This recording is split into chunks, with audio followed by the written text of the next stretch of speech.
Meus irmãos, eu queria convidá-los para pegarem suas Bíblias e para abrirem-nas lá na primeira carta de Paulo a Timóteo, capítulo 6.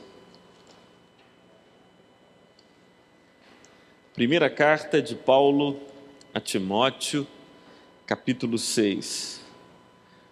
Se você tem uma destas Bíblias, o texto se encontra na página 1208. 1208. Eu queria ler os versículos de 3 em diante, por isso a página é 1208. 1 Timóteo, capítulo 6, a partir do versículo 3.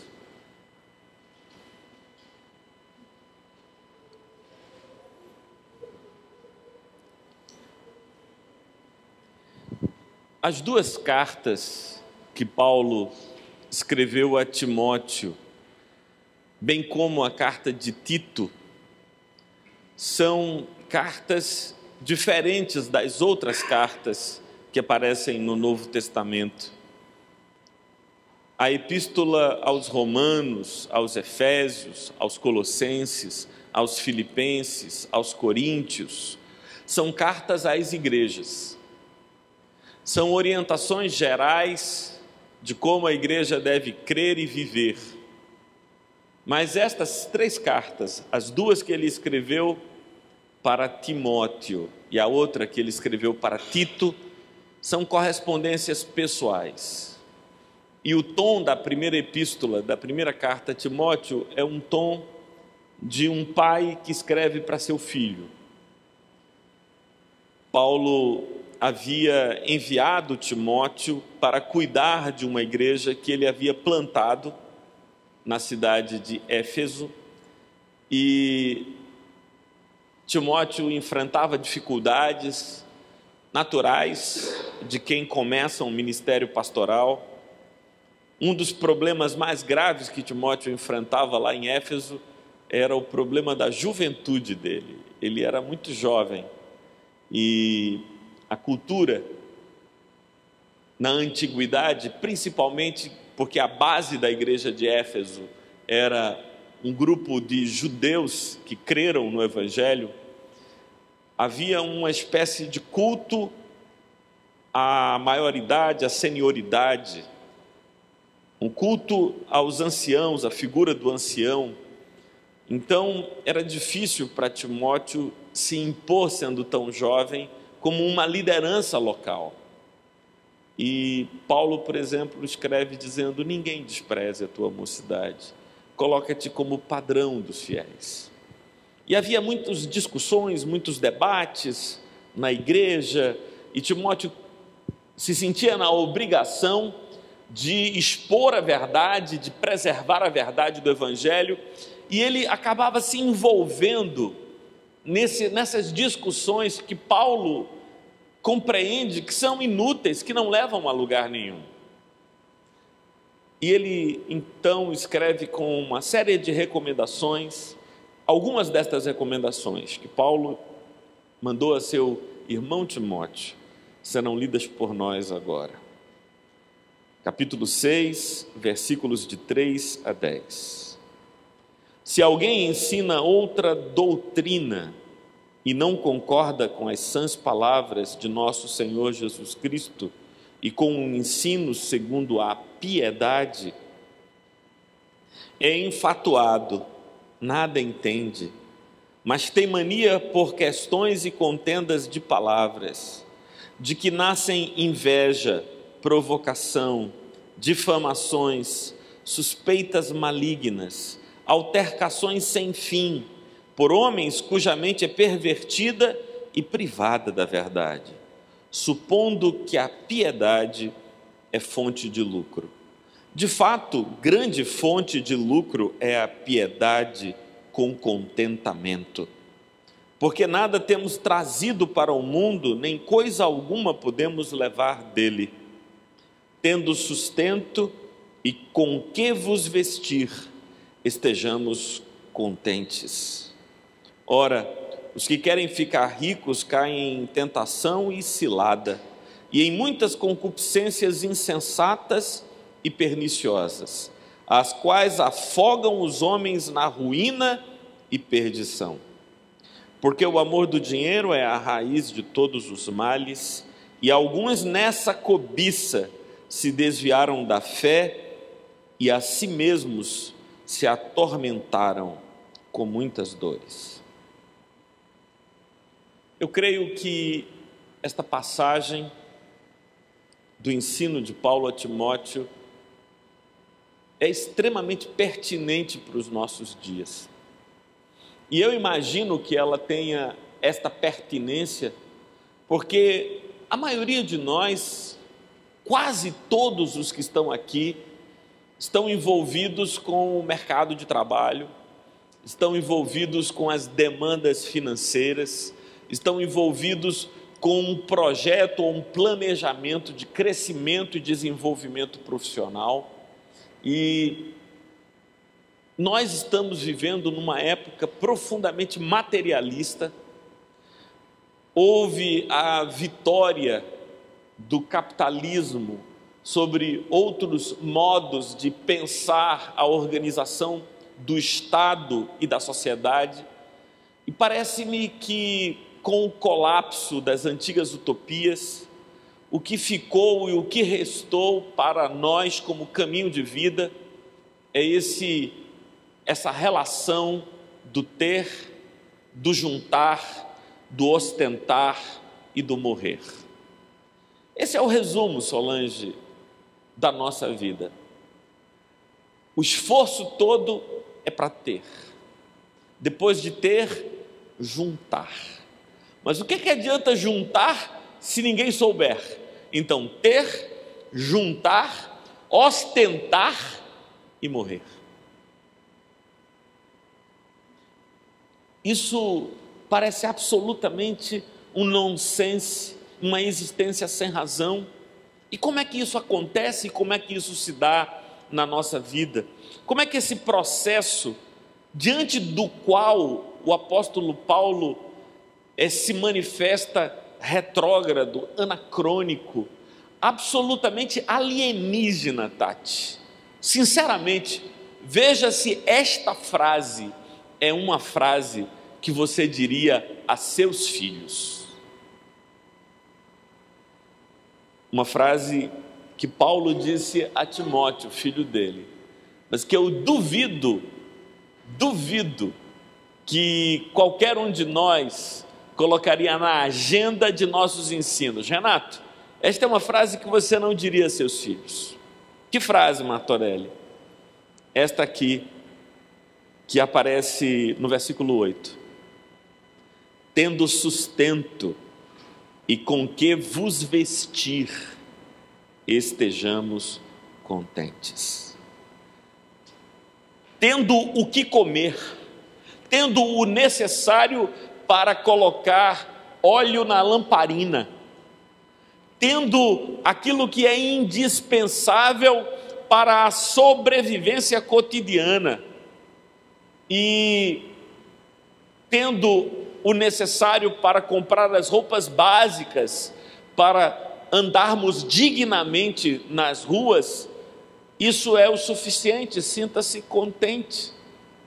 Essa não é uma frase que nós ensinaríamos e, mais importante ainda, não é uma frase que tem a ver com aquilo que é a nossa vida. Parece-me que este texto ou este ensino do apóstolo Paulo está tão distante da nossa vida e de nossas impressões existenciais quanto os sacrifícios descritos no livro de Levítico, quanto os ritos e a ornamentação do templo de Salomão, descrito lá no livro de Números. Tudo isso nos parece absolutamente, profundamente distante. Mas o tema que ocupa o meu coração na reflexão desta noite é este, Pati. A vida é para ser vivida, não é para ser vendida. Essa vida é para ser vivida, Marcão, não para ser vendida. É claro que nós trabalhamos e de algum modo nós alugamos o nosso tempo e a nossa capacidade produtiva. O nosso empregador nos paga pelo tempo, pela inteligência, pelos conhecimentos, pela força de trabalho. O problema é que esse modelo se corrompeu de tal modo que algumas situações são inimagináveis na sociedade contemporânea. Por exemplo, imaginem a minha situação, que Ricardo conhece tão bem, porque durante muitos anos foi professor universitário, Solange, tanta gente conhece. Imagina um professor, Ricardo, que está preparando no final do semestre a sua agenda de atividades para o próximo semestre, e aí começa com contatos de uma faculdade ou de outra faculdade, e ele vai começando a compor, porque o trabalho do professor é quase que semestral. Semestralmente ele precisa arrumar o seu horário, então tem 2 ou 3 faculdades com as quais ele colabora, e aí chega um momento, eu estou imaginando a conversa com um coordenador de curso. Aí ele chama o professor e diz: professor, o senhor pode ministrar aulas nesta área, que é a sua área de especialização, e nos dias tais e tais nós temos turmas para o senhor, a remuneração é uma remuneração legal aí, está acima do que o mercado está pagando, o senhor pode assumir? Aí o professor responde: não posso assumir. E aí o coordenador pergunta: o senhor não pode, porque o senhor não tem tempo, o senhor já tem outros compromissos com outras faculdades ou outra atividade profissional? E aí o professor responde: não, eu não posso, porque eu não preciso. Eu não posso porque não preciso. Parece que essa fala, ela é inadmissível. Como assim? Você pode ganhar mais dinheiro e não vai ganhar mais dinheiro porque não precisa? Claro que se você ganhar mais dinheiro, você vai ter mais recursos para atender às suas necessidades. Aí é que o X da questão se apresenta. É que a gente já não sabe mais fazer a diferença entre desejos e necessidades. Uma coisa são os nossos desejos e outra coisa são as nossas necessidades. Essa volúpia por possuir o novo modelo, mais um, ela está presente em nós e aparece no texto que foi lido com a palavra concupiscência, que é um desejo que se instala malignamente dentro de nós. E a gente imagina que toda oportunidade de ter, toda oportunidade de levantar mais recursos deve ser forçosamente aceita, porque a gente já não sabe a diferença entre desejo e necessidade. Então a gente, como o nosso conceito de sucesso é um conceito de sempre ter mais, alcançar mais, para poder juntar e para poder ostentar, então a gente encampa todas as oportunidades de trabalhar mais e mais e mais para poder fazer dinheiro mais e mais, e a gente tem algumas desculpas existenciais que são extraordinárias. Eu estou fazendo isso por minha família, eu estou fazendo isso pelos meus filhos, eu estou fazendo isso por minha carreira, eu estou fazendo isso nesse momento porque depois eu vou poder alcançar estas e estas condições de existência melhores e tal, e a gente vai assumindo coisas, e como a gente já conseguiu empregos e funções e a gente já se ocupou, a gente então adquire novos bens. Esses bens adquiridos serão pagos com as prestações, com o dinheiro que a gente vai ganhar depois. E como a gente já comprometeu o dinheiro que vai ganhar depois, a gente não pode voltar atrás. A gente tem que trabalhar mais e mais e mais para poder honrar os compromissos. E quando aqueles compromissos estiverem acabando, ao invés de nos sentirmos livres, não, a gente vai ter oportunidade para comprar outras coisas. E assim, a nossa vida vai se tornando uma vida cujo propósito, cuja razão, cuja existência, cuja direção é tão somente pagar os bens que recebemos com a vida não vivida. O sacrifício é o sacrifício da vida. Não é o sacrifício do dinheiro, é o sacrifício da vida. Porque os anos se passam, décadas se passam, a juventude se passa, a juventude de nossos filhos e a sua infância, tudo isso se passa enquanto nós nos movemos para conquistar e para buscar. É verdade, Marcão, que nós temos coisas e fazemos coisas que os nossos pais não sonhavam. Eles não sonhavam em viajar para a Europa, passear pelos países do mundo. Eles não sonhavam em poder tirar alguns dias para fazer compras em Orlando e montar o seu enxoval para os próximos meses. Eles não podiam fazer isso, nós podemos. E por isso somos mais felizes. E porque podemos ir e vir e comprar e ter, a nossa vida é melhor do que a deles? Ou será que nós entramos nessa arapuca, nessa cilada da existência? O apóstolo Paulo diz algumas coisas aqui que eu queria chamar a atenção de vocês. Vamos voltar para o texto? E eu queria seguir com vocês. Paulo começa nesta perícope a mostrar a Timóteo que não adianta nada ficar discutindo ideias e palavras com quem o desejo é discutir ideias e palavras.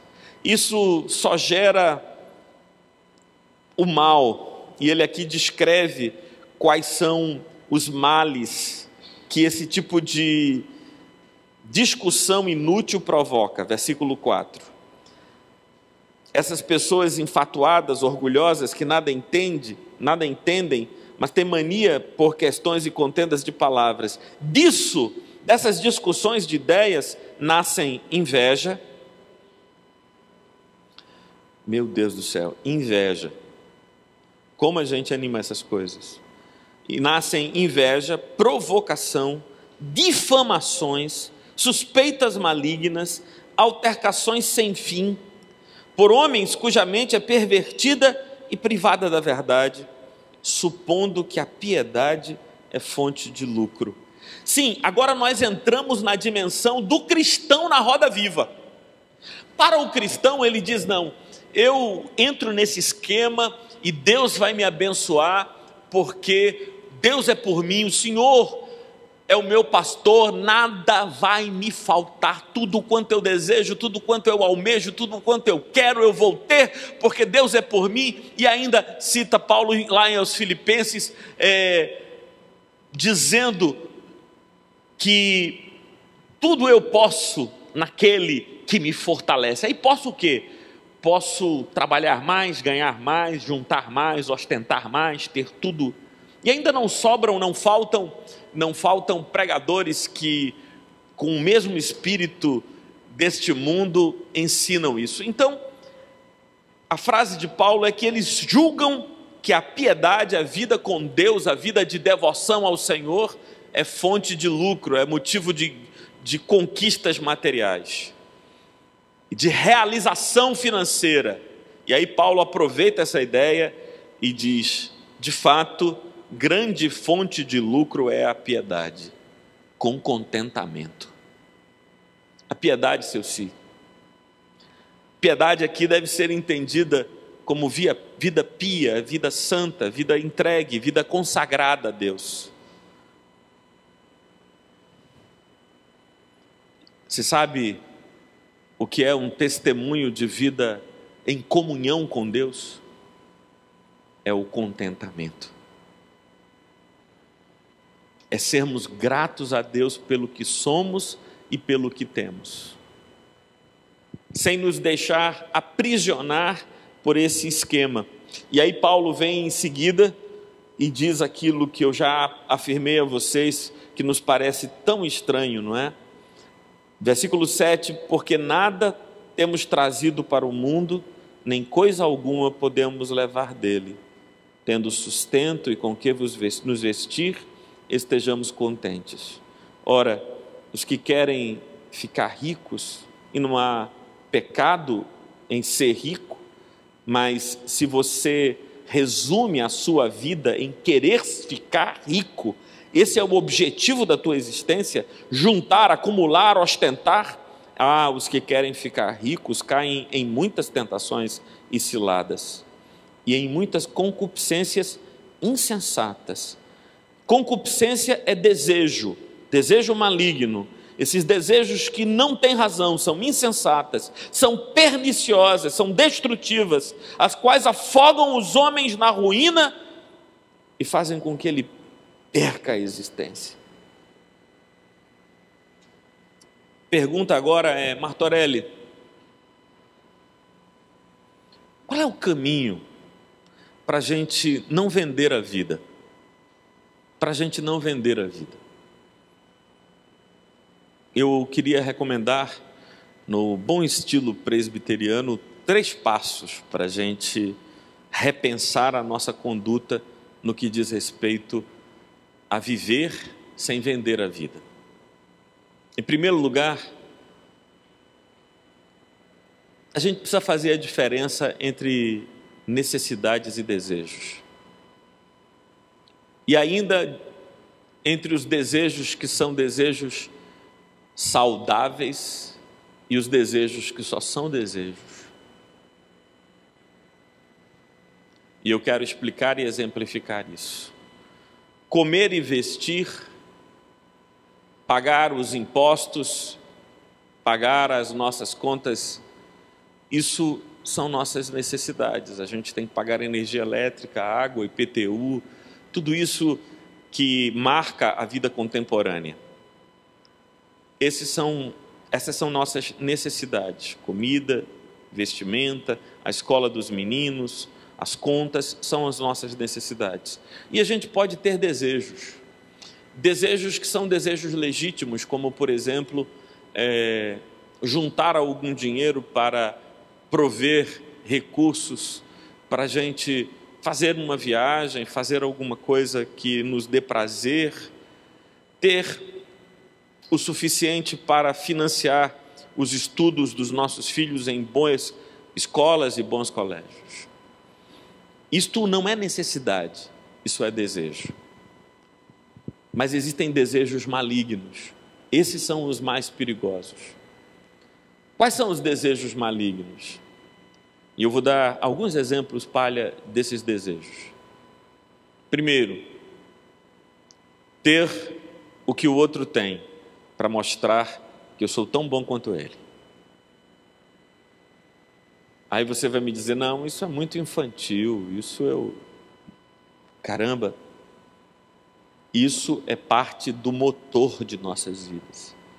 Ter tanto quanto ou mais do que o outro tem, para mostrar que eu sou tão capaz quanto ele é.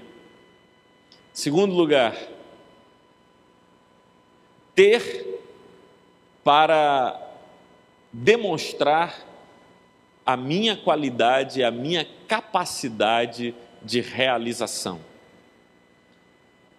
É impressionante como nossas vidas, elas são passadas, na maior parte do tempo, num palco. Elas são exibições para tentar mostrar aos outros e impressionar os outros, como qualquer espetáculo. Então a gente vive nessas representações e apresentações, e aí a gente quer dar objetivamente motivos para as pessoas nos admirarem. E hoje em dia os motivos objetivos que geram admiração é justamente a ostentação. Aquela história do funk, ostentação, é uma caricatura do comportamento médio das pessoas. Os camaradas utilizam colares de diamantes desse tamanho, e aquilo é apenas uma exacerbação do que a gente faz com medidas menores. Mas a vida da maioria das pessoas é meio funk e ostentação. Basta gastar 3 minutos no Facebook e ver as fotos que aparecem. E a gente vai ver que o tempo todo as pessoas têm um esforço imenso para mostrar que são felizes e bem-sucedidas. Isso acontece conosco, todos nós. Então, a primeira coisa que a gente tem que fazer é separar nossos desejos, nossas necessidades, focar nas nossas necessidades e não permitir que esses desejos, o desejo de impressionar, desejo de viver para a plateia, o desejo de ter porque alguém tem também e a gente está em competição contínua, e ele comprou, vamos comprar, e a gente vai tentando, vivendo, e assim a gente vai passar a vida, vai gastar os dias, vai gastar a existência sem viver. E aí a pergunta, Eugênia, é: o que é viver e que não é vender a vida? Viver é aproveitar a companhia das pessoas que amamos. Isso é viver. Viver é estar nos lugares onde as pessoas que amamos estão. Ter atenção e tempo para caminhar ao lado delas. Foi para isso que Deus nos fez. Deus não nos fez para trabalharmos até a exaustão e até o fim das nossas forças. Deus nos fez para viver na companhia dos entes queridos, das pessoas amadas, ajudá-las e sermos ajudados por elas. Dividir as esperanças, os sonhos, o dia a dia, a realidade. É para isso que estamos vivos. Não é para vender a nossa existência, para ter um pouco mais e mostrar a quem quer que seja que nós somos capazes. O apóstolo Paulo diz que essa mania, essa busca nossa por querermos ficar ricos, faz com que caiamos em tentações, em ciladas, em concupiscências insensatas e perniciosas. E eu gosto dessa expressão,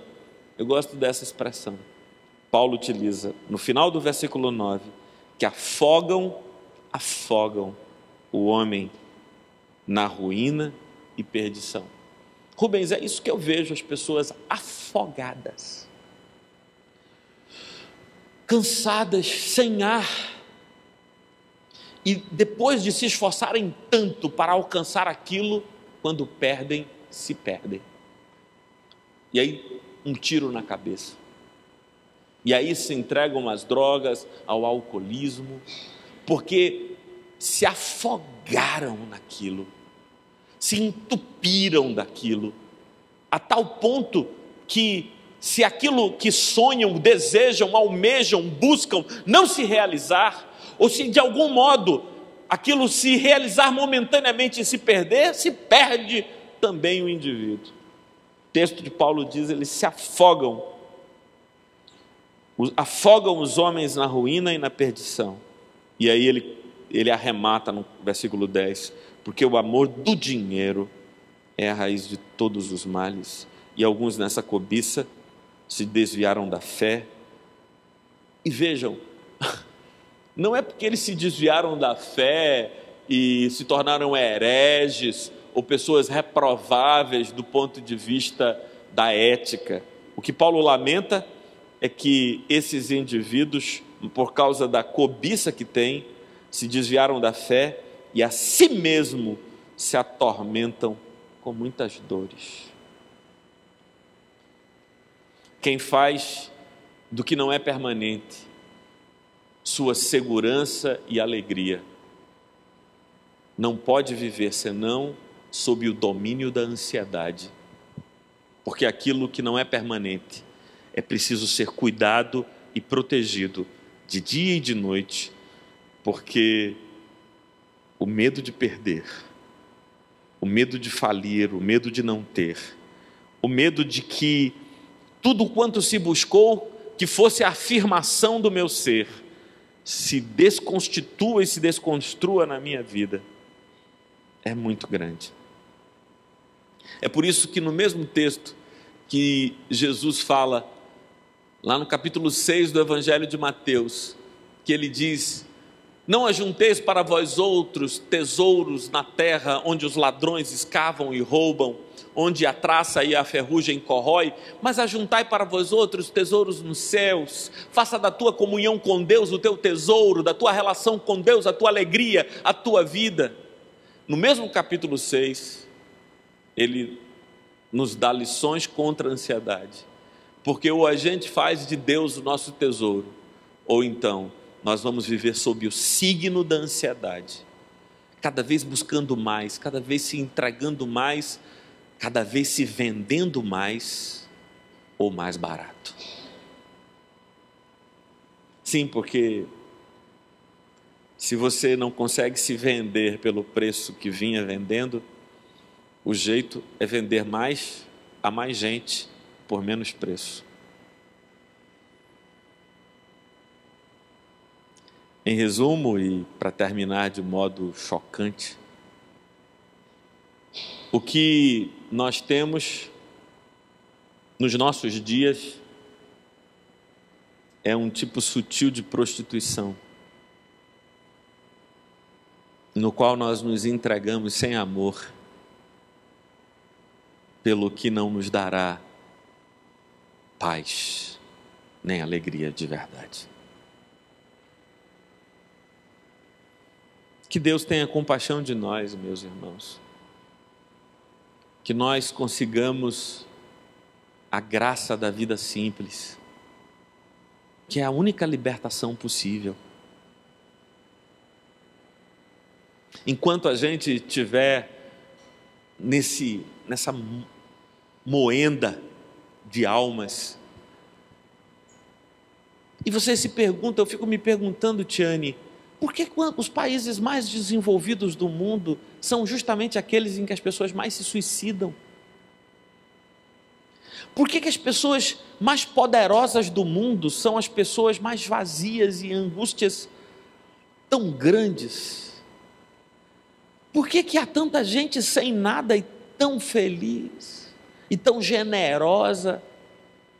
Não é porque haja uma maldição no dinheiro, mas o amor a Ele e a vida em função dEle é maldita. É maldita. Vamos ficar de pé mais uma vez? Vamos orar?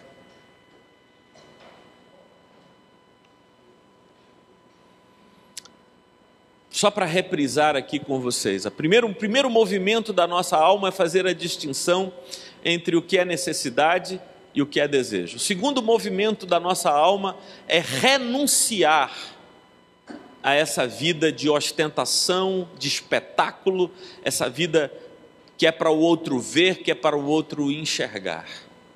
Em terceiro lugar, reconhecer a nossa relação com Deus, o nosso tesouro nos céus, como uma fonte de estabilidade, de paz e de contentamento, optando por uma vida simples. Por uma vida simples. Quando a gente faz de Deus o nosso arrimo e o nosso estribo, a nossa vida torna-se simples.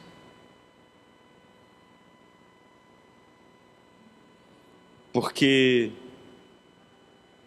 a gente pode encontrar nele a segurança que em nada neste mundo pode dar. Porque tudo quanto existe nesse mundo, existe sob a ameaça do ladrão, da traça e da ferrugem, exceto minha comunhão com Deus. Quando uma pessoa alcança isso na vida, a isso o amanhã já não assombra. Essa é a grande prenda disso. É não ter medo do amanhã. Como vai ser amanhã? Você sabe? O amanhã será como foi ontem e como é hoje. O tempo do Deus proverá. E isso é tudo quanto eu preciso saber. que será o tempo do Deus proverá. E aí, as portas que se abrem e as portas que se fecham produzem em nós o mesmo sentimento: a gratidão da certeza que Deus está cuidando de nós.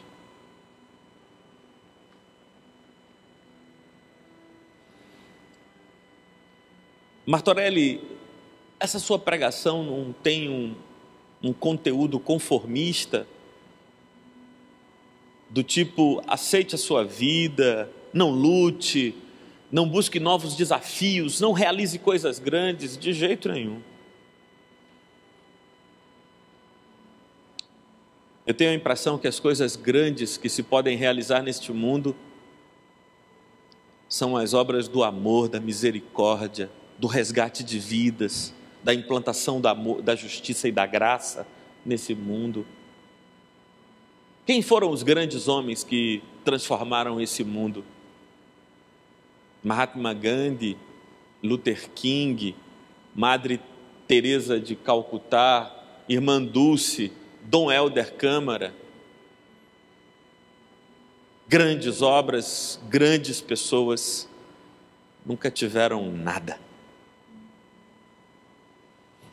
Agora, me dê uma lista dos que tudo tiveram, mas sobretudo me diga se foram felizes. Senhor Deus, nós estamos numa correnteza, num rio caudaloso, sendo arrastados, Senhor, pelo afã do consumismo, pelo ídolo, por Mamon, e não estamos entregando a Mamon os nossos bens, estamos entregando em holocausto ao Deus das riquezas os nossos dias, as semanas, os meses, a nossa vida. O Senhor, perdoa-nos e liberta-nos, Senhor, porque por nossos próprios pés não sabemos sair disso, dessa roda viva, dessa ciranda louca, que nos afoga, que nos arrasta, que nos paga com angústia e medo. Senhor Deus, eu te peço, tem compaixão de nós e olha para nós com favor, Senhor, em nome de teu Filho Jesus. Amém. Podem sentar, queridos.